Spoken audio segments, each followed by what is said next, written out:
Alexis Sanchez's name came up for Ole Gunnar Solskjaer regarding January transfers and talking about basically what would happen next season. And obviously at the moment he's struggling for time at Inter Milan where he's on loan. And the Manchester United manager said effectively that there would be a route back for Alexis Sanchez. He said it's difficult. I can't remember how many good ones we've brought in and good deals we've done in January. The clubs don't want to lose their best players. And Alexis will come back in the summer and prove us all wrong. So effectively he's kind of kiboshing the January transfer window, letting everyone down in terms of expectations of who might appear through the door. And he's also suggesting that they can't get rid of Alexis Sanchez. And then the big acquisition this summer is Alexis Sanchez coming back. Listen, Alexis Sanchez started well at Inter Milan, but then injuries, and it's been I've seen him not feature anywhere near as much as I'm sure he would like. I always thought that a permanent switch to Inter Milan would have been difficult, given Alexis Sanchez's own wages and what you'd expect his wage demands would be.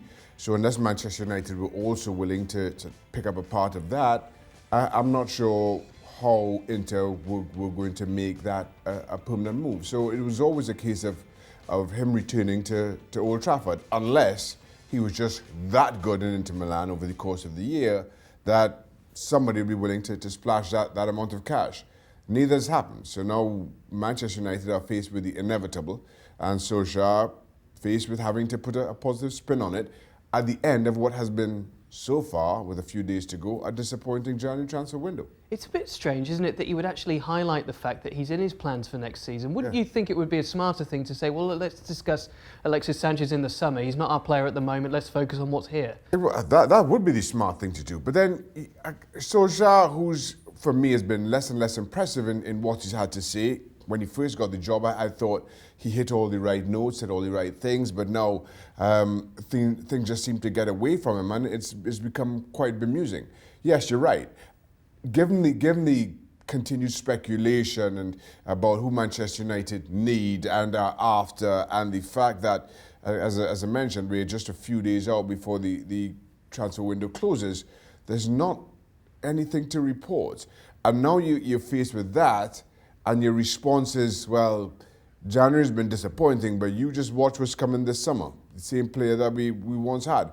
That, for me, that doesn't make an awful lot of sense it doesn't make sense for him, doesn't make any kind of sense for Alexis Sanchez, and certainly if you are hopeful of seeing Alexis Sanchez sign for Inter Milan, again, I'm not sure that this helps in any way. Of course, they've got a few days left to do a deal for perhaps Bruno Fernandes, but it's basically been a month to write off for Manchester United, and it's been a PR disaster, isn't it? Erling Haaland, you can't make a deal for him.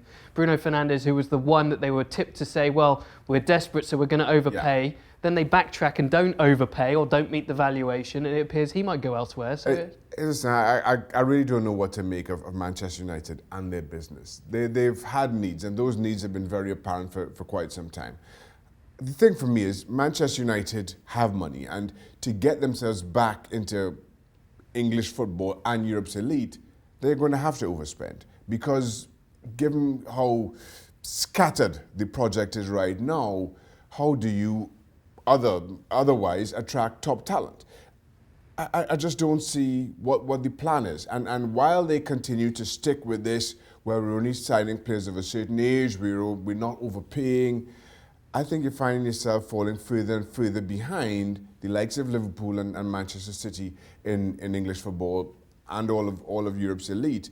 And in the end, you're going to have to end up spending even more over the asking price or over the odds in trying to make up that additional ground. It's like they're caught between two bases. They don't know which one to run to, and they've not got a plan to make any of it work. And for a club like Manchester United, who had run so seamlessly, or you would think for so long, to find themselves in this weird position, it just shows that they haven't